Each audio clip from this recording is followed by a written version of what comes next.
또 조금씩 잡혀가는 기준이긴 한데 앞으로의 이슈 부분이 더 있어서 무리되지 않는 선에서는 계속 들여다 보겠다라는 관점이에요.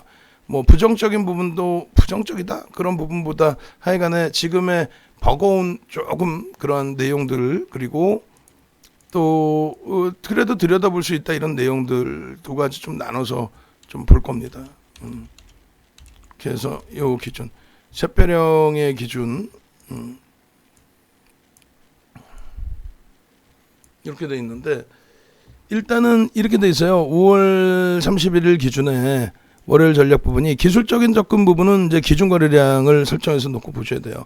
그래서 이제 조금 전에 우리가 전략 종목 기준을 올려드렸을 때 HMM 1,500만 주로 그렇게 하면 대략 이제 8천억 원 수준 정도가 됩니다. 1조 미만 수준인데 그렇다고 해서 이제 뭐 적은 거래 대금이 아니죠. 8천억이면은 거의 뭐 2, 3, 4, 5위 안에 들어갑니다. 무조건. 거래가 좀 저조한 날은 2위. 거래가 이제 다른 쪽 이슈가 크게 터진 쪽이 있는 날은 뭐 3위, 4위 뭐 이렇게 해서 형성이 되겠죠. 결론적으로 이제 HMM의 기준에서도 조금 전에 이제 두산중공업 올려드린 것처럼 HMM도 요 자료들을 한번 쭉 올려드릴게요. 방송 원고부터 해서 또 고객분들 내용부터 해서 전체적으로 그렇게 해서 방송 원고 보시면은 참 뭐라고 표현해야 될까요? 뭐 대단하다. 그다음 주도주 그 자료도 같이 올려드릴 건데 야 종목 진짜 대단하다. 시원시원하다. 매집의 흐름도 그렇고 뭐 여러모로 일단 자료부터 쭉 올려드리고 조금 이따 이제 또 한번 또 보여드릴게요. 그래서 지금 HMM 같은 경우는요 히스토리를 한번 쭉 들어보실 필요도 있어요. 언제 어떻게 진입을 했고 어떻게 움직였고 앞으로 우리가 이런 제2의 HMM을 잡아내면 어떻게 대처할지. 작년에는 사실 한진칼 가지고 잡아먹고 그리고 나서 이제 7월달에 시즌 가지고 한 달 만에 따따블을 낸 거죠. 따따블을 아예 눈에 보이는 흐름이었으니까. 근데 HMM도 아예 지금 눈에 보이는 흐름인데 약간 이성적인 흐름만 좀 우리가 좀 잘 잡아내면 돼요. 그래서 이렇게 기준을 잡자는 거죠. 지금 기술적인 접근 부분에서는 1,500만 주에서 2,000만 주의 양봉이면 그러면 시초가 대비 얼마? 최소 5에서 7% 이상의 1,500만 주면 7% 이상이 나올 수 있겠네요. 5에서 7% 이상. 7% 이상 변동. 이 정도는 충분히 나온다는 거예요. 요 거래대금이면 그 이상 나오죠. 일단은 실적 부분은 2분기도 컨센서스가 상향되고 있어요. 1주 이상으로. 다만 1분기 실적 기준에 9% 예상치 9% 상향은 어닝 서프라이즈급은 아니다. 그리고 주가에 일정 부분 반영되어 있다. 주가의 일정 부분 반영되어 있다라는. 그러니까 저평가 상태를 논하기에는 HMM의 경우에 PBR이 너무 높다는 거예요. 아까 이제 얘기했을 때 PBR을 굳이 지금 안 따진다라고 한 거는 뭐 1배 미만이니까 저평가 상태니까 지금 사야지. 그럴 바에는 시장이 긍정적인데 무슨 저평가 상태인데 지금 사. 그런 개념이 아니라는 거고. 이렇게 이제 9배까지 올라와 있다니까 무슨 얘기냐면 자산 가치는 10,000원인데 96,000원에 거래가 되고 있다는 거예요. 자산 가치 대비해서. 이게 이제 부채에 포함된 내용이 되겠죠.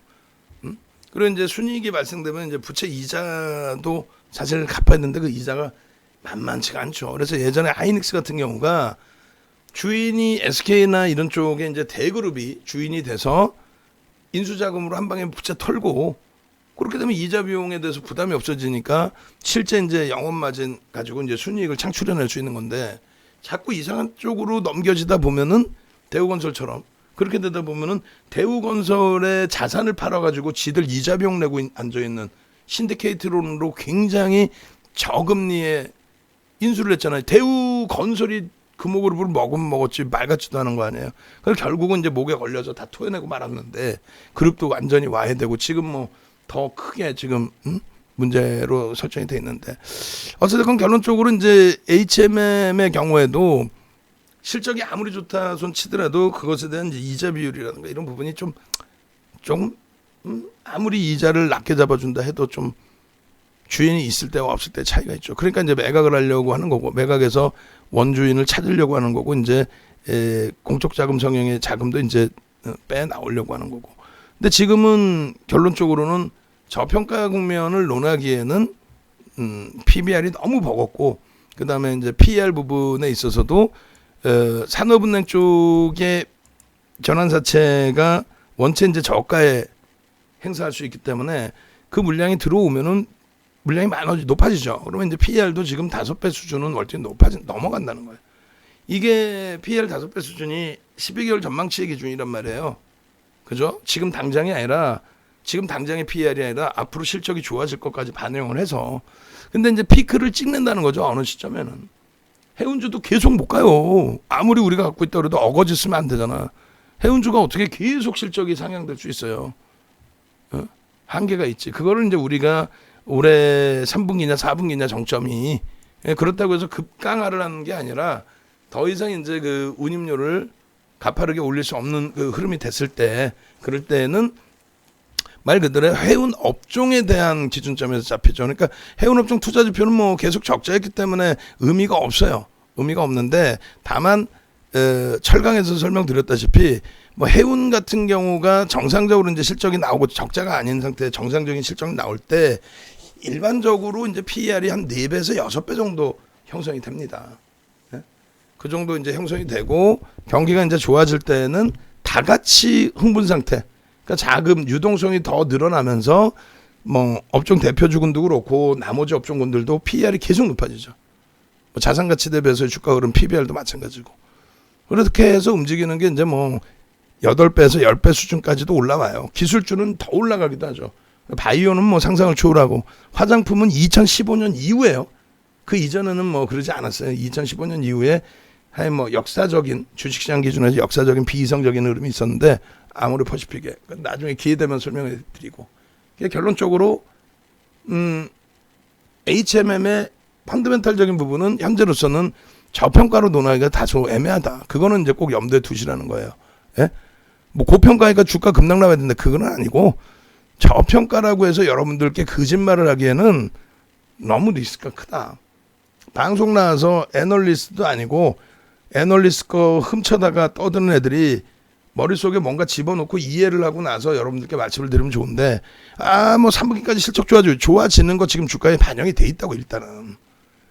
그러면 우리가 더 들여다보는 이유 중에 하나는 일단 수급 논리에 의해서 일단 첫 번째는 수급 논리에 의해서 MSCI 그 편입이 되고 패시브 물량이 들어오면서 그게 이제 리밸런싱 된 게 27일 날 장 마감 때 동시효과란 말이에요. 그때 외국인들 2,400만 주 매수에 1,800만 주 매도인가요? 그렇게 되면서 550만 주를 그날도 사갔단 말이에요. 560만 주 가까이. 그죠? 560만 주 가까이.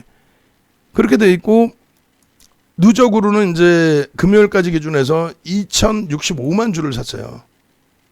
거기에는 인덱스 쪽의 상품의 기준에서는 그러니까 추종 수급에 대해서는 이 물량은 나오기가 거의 힘들어요.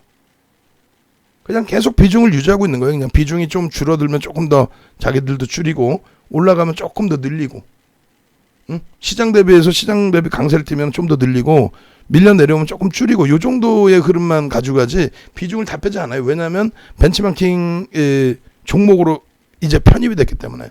그래서 저 물량은 어느 정도 묶였다고 보면 돼요. 그러면 저 물량의 손바뀜에 빠져나간 쪽이 있을 거 아닙니까? 그죠? 누가 됐든 뭐 창구 동향까지 다 볼 수는 있지만 지금 오늘 시간이 됐으니까 내일 또 설명을 드릴 거고 좀 이따 링크를 하나 드릴 거예요. 3시간 설명드린 거를. 결론적으로 이날 그 27일 날 보시면은 매도 부분이 1870만 주가 있었어요. 항상 시장에서 여러분들은 매수와 매도를 봐야 되는데 꼭 순매수만 본단 말이에요. 그러면 안 되고 매도가 1870만 주. 그죠? 그러고 나서 이날 매수가 단타치로 외국인들이 매도한 건 아니란 말이에요. 막판에 1800만 주 리밸런싱 물량이 들어왔거든요. 패시브 자금이. 그러면 1800만 주는 파킹 자금이란 말이에요. 대부분이. 일부의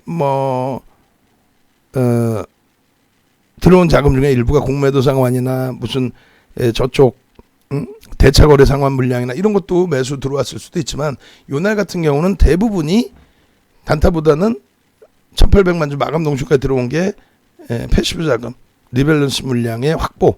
그 결론은 그 물량은 이제 나올 가능성이 제한적이라는 거죠. 수급의 논리에서 굉장히 우위를 점하고 있다. 그래서 우리는 들여다본다. 그게 첫 번째 이유가 되고요. 수급에 의해서 우위를 점하고 있다. 그리고 두 번째 기준에서는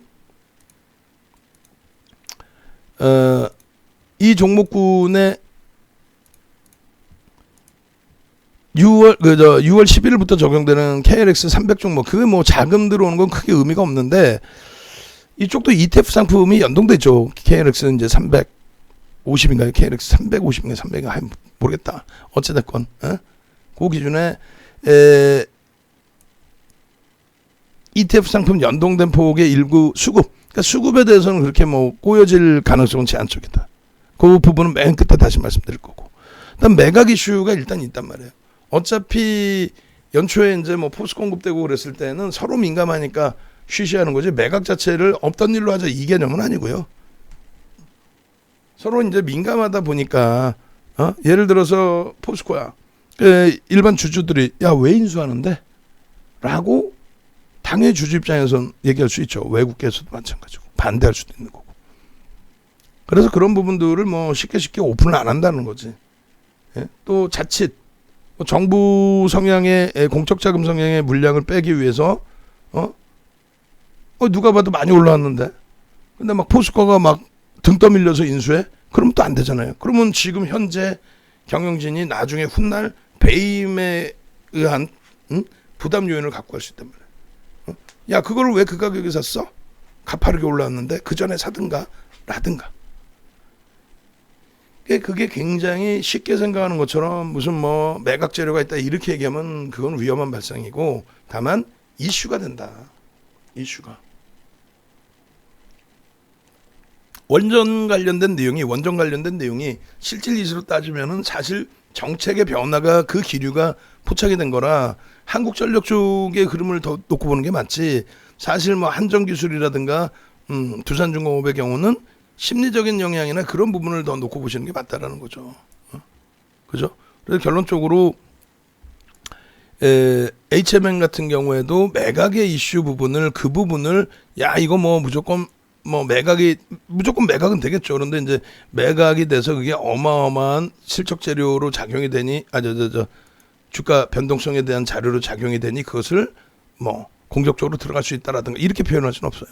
다만 심리적인, 지금의 이제 그 원전 수혜주라든가 이런 심리적인 면이 작용되는 그 기준, 거기에 이제 하나 더 덧붙인다면 이거는 이제 조금 위험한 발상이 될 수 있는데, 지들이 그렇게 하잖아요. 그 지들이라는 게 누군지 모르겠어요. 뭐 지드래곤인지 뭐 GT 사람들을 얘기하는 건지. 근데 여러분들 들어보시면 아는 것처럼 기간은 다 팔아요. 기간은 다 팔아.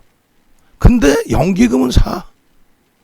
기타 법인도 일정 부분 뭐 차익 실현하고 나가긴 했지만 기타 법인도 일부 있고, 얘는 뭐 의미는 없고 연기금 때려주고 사요.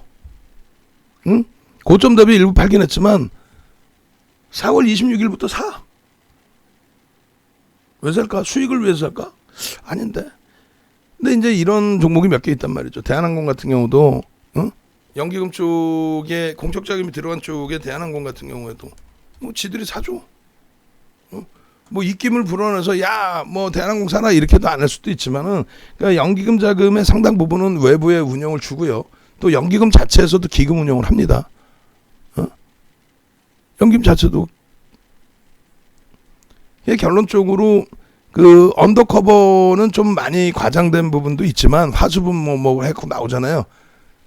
충분히 가능성이 있어요. 2007년도에 포스코나 현대중공업 말 같지도 않게 비이성적으로 사실 막판에 들어올린 거 감안했을 때 10월 2일 날 남북정상회담 때, 2차 남북정상회담 때 포스코 시가총액 2위를 아무 이유 없이 개당 초부터 6%, 그리고 종가에 마감동 종가에 6%, 시가총액 2위를 그렇게 해서 11%인가 12% 들어올리고 지수는 사상 최대치 고점을 찍고 그게 포스코의 최고점입니다. 역사상 최고점. 그 다음날 개파락 6%. 그런 그 인위적인 흐름도 있었다는 건데 어찌됐건 뭐 지금 시대에 그렇게 하면 뭐 최순실 씨랑 다를 게 뭐 있어요? 제일모직과 삼성물산의 합병 부분에 대해서 연기금 국민연금에 수장되시는 분 그 도장 찍어줬다고 구속 수감하고 쥐들이 시켰잖아. 못돼 먹은 것들이지.